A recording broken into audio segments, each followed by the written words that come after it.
Ang format ng aking show, Wanted sa Radyo, kinailangan ay merong magreklamo na sila'y naloko o nagrabyado. Sa kaso po ni FLM, wala namang ganon. Kaya, bakit ko na naman pakikialaman?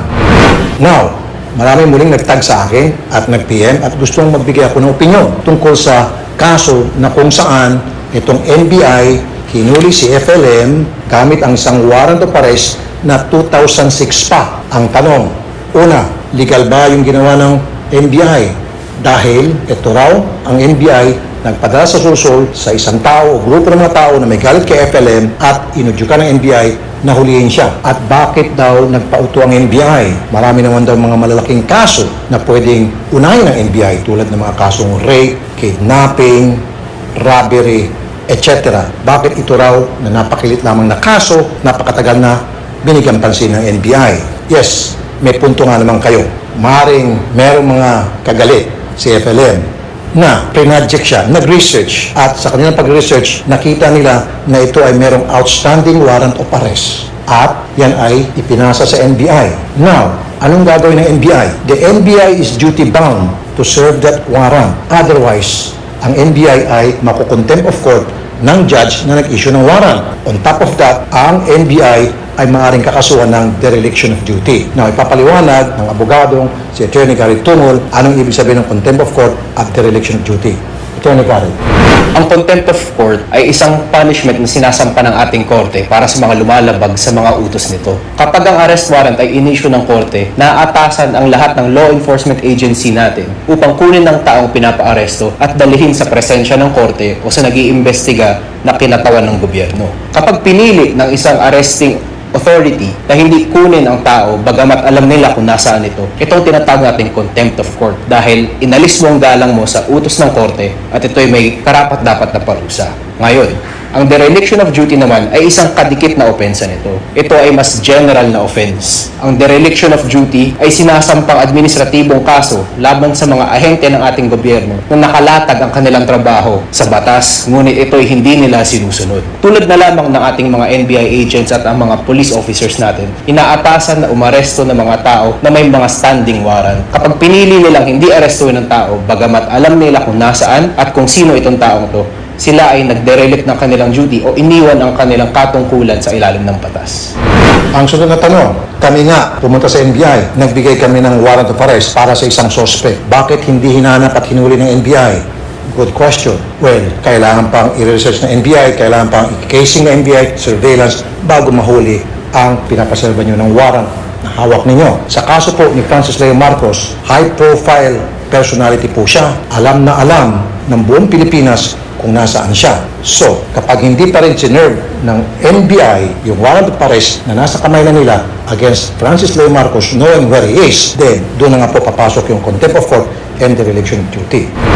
Now, doon naman sa kasong kung siya ba talaga ay Francis Leo Marcos o Norman Mangusing. Sa interview sa kanya sa tanggapan ng NBI na panood ko kahapon, sinabi niya doon sa mga nagtanong, itanong daw sa nanay niya kung bakit siya ay Francis Leo Marcos. May punto nga naman siya. Dapat pagbigyan ng NBI ang kahilingan ng FLM na tanungin ang nanay niya. All the NBI has to do is invite his mother to the NBI to shed light kung bakit siya naging Francis Leo Marcos.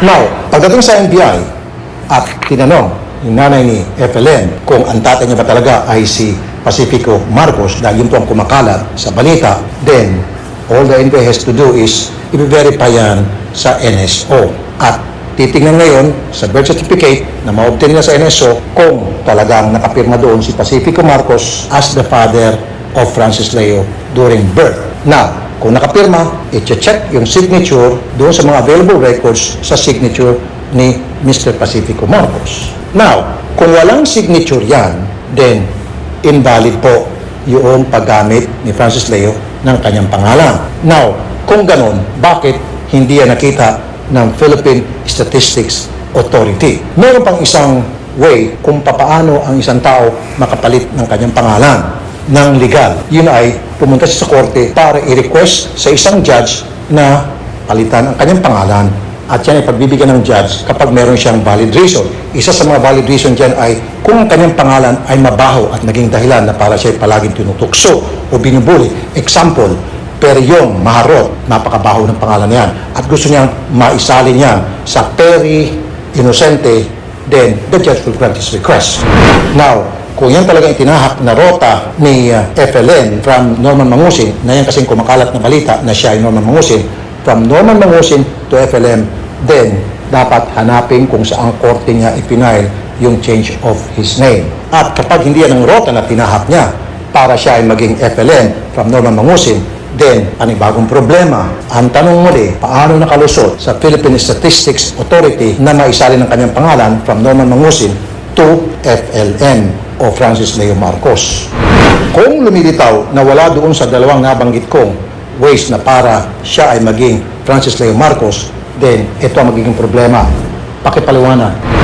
Ayon sa ating revised penal code, pinaparusahan ang hindi paggamit ng iyong totoong pangalan o ang formal na charge ay ang concealment of real name. Tumataas ang penalty ng krimen na ito kapag ang concealment of real name mo ay ginawa upang makatakas sa mga legal na utos ng korte. For example, Person A, inisyuhan ng warrant of arrest under sa pangalan niyang isa, ay gumamit ng pangalan niyang pangalawa upang makaiwas sa execution nito, tumataas ang penalty. Ngayon naman, kahit hindi ka nagtatago sa batas, mali pa rin na gumamit ng pangalan na iba. Kasama pa rin siya sa prohibition ng concealment of real name. Malaki ang halaga ng totoong pangalan sa ilalim ng batas dahil ito ay ang ating identifying mark at kaya tayong kasuhan at gumawa ng kontrata sa ilalim nito. Kaya tulad ng sabi ni Idol Rafi, kailangan natin dumaan sa korte para mapalitan ito. Pag hindi tayo dumaan doon, delikado. Dumako naman tayo doon sa katanungan ng iba, saan ba nanggaling ang pera ni Francis Leo Marcos? Anong pakialam nyo kung saan galing ang pera niya?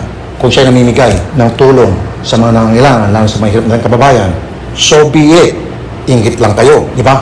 On the other hand, meron din punto kayo. Now, alamin din dapat ng mga kinangkulan, since the NBI is already handling his case, imbestigahan ng NBI saan ba talaga galing ang kanyang pera. At napakadali po yan na malaman.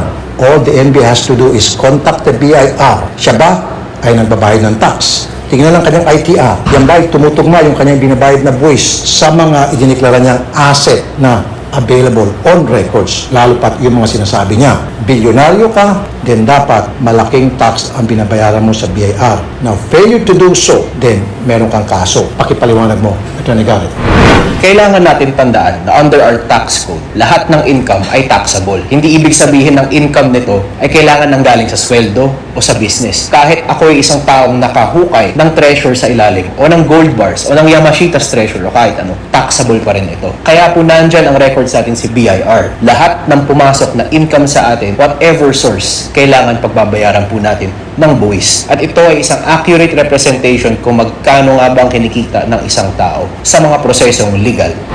Now, walang masamang tumulong, lalo na po sa panahon nito. Kailangan po ng ating mga kabayan, especially yung mga kapuspalad, ng tulong ng ninuman na para sila'y makaraos. Pero dapat, kailangan malaman ng mga taong tumatanggap ng tulong o recipient ng nasabing tulong ang pinagmulan ng tulong na tinatanggap nila. At nasa kanila na yun para mag-decide kung tatanggapin ba o hindi yung tulong na binibigay sa kanila, kung yan man ay galing sa masama, halimbawa, or kung hindi man.